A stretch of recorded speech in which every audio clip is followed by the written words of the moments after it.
अरे हो तबीनु सारे आदित चलन गोहने उदित चलन आंगने। अरे बसु नाही ये हो आदित हमरा के आंगने। अरे बसु नाही ये हो आदित हमरा के आंगने। अरे कैसे के बसी सुंदरी तुहरा के आंगने। अरे कैसे के बसी सुंदरी तुहरा के आंगने। अरे जाइबो में जाइबो तिवारी राम के आंगने।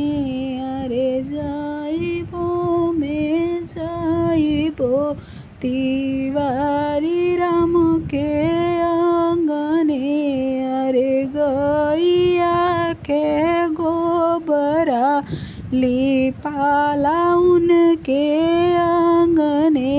अरे गैया के गोबरा लिपाला उनके आंगने।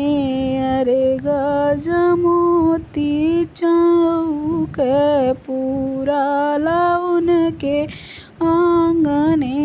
अरे गजमोती चौक पुराला उनके आंगने। अरे चारों कोने कलशा धराला उनके आंगने। अरे चारों कोने कलशा धराला उनके आंगने। अरे पंडित वेद पढ़े न उनके आंगने।